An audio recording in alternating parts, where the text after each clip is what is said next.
Ladies and gentlemen, I cannot tell you how many times this one thing has been asked for. If you have ever stopped by my stream, you will see this question 20, 30, 40 times in a single hour over and over again. Do you have a stall tutorial? And it's something I put off for so long, for such a long time, because A, it's really easy to do once you know which buttons to press, which always made me wonder why people don't just look up a different tutorial and then practice for literally like 2 minutes. But B, also because it just isn't something that I use or is really useful unless you're a freestyler.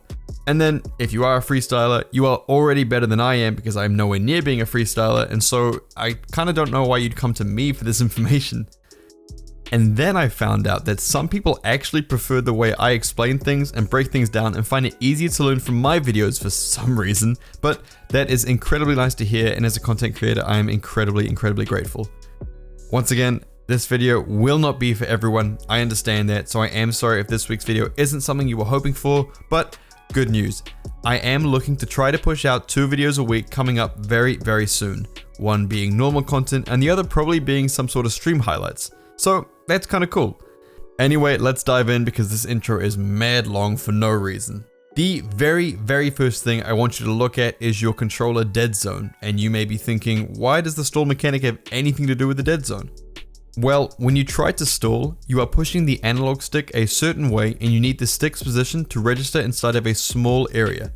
If you get this position wrong, your car will flip instead of stalling. The controller dead zone impacts how big or small that area is. Now, while most pro players will sit around a 0.05 controller dead zone, you will see freestylers sitting much higher, around 0.20.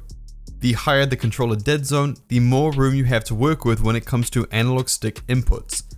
The trade-off for this, however, is you are unable to make those quicker turns and adjustments. Now, I have covered this more in depth in my settings video that I will link for you in the description. But moving on to the actual mechanic itself, actually doing a stall is easy. All you need to have bound is jump and one directional air roll button, either air roll left or air roll right. For the purpose of this video and so that you understand what is being pressed on the controller overlay, I have air roll left bound to my square button and jump to X. When wanting to perform the stall, all you need to do is jump, hold the directional air roll button, in this case air roll left, then hold the analog stick all the way to the other side. For me, this will be holding it to the right. Then jump again. That's it. No fancy movements, no really complicated timing, just jump, press one other button while holding the analog stick and jump again. The trick is getting better at it and getting faster. When you start, you might be holding it down and having the car spin a decent amount before actually using the second jump. Try to get used to the buttons and where you need to move your analog stick, and over time, you can get faster and faster until you can kind of move everything in one go and it comes out looking something like this. If you find yourself flipping one way or kind of not getting it, not really getting the stall because you're always back flipping or side flipping, maybe you need to look at how accurately you are holding the analog stick to that side. If you're holding the analog stick on a diagonal instead of actually straight, either to the right or the left, depending on your directional air roll button, you will more than likely flip rather than perform the stall. So you really need to get that timing down and get the accuracy of your analog stick inputs. Once again, it is literally just coming down to training, guys. This mechanic, it seems hard, it really isn't. It's just putting a little bit of time into free play, making sure you're getting the right analog stick movements, and then just pressing the jump button twice. And I get it, it does seem a little bit complicated because you always see stalls being used when freestylers are chaining flip resets together. You see quad resets with the stall mechanic, you see penta resets with the stall mechanic. Once you get the very base mechanic down first and just know how to stall, you can start to implement that into your freestyling mechanics, trying to get those double resets, those triple resets with the stall mechanic.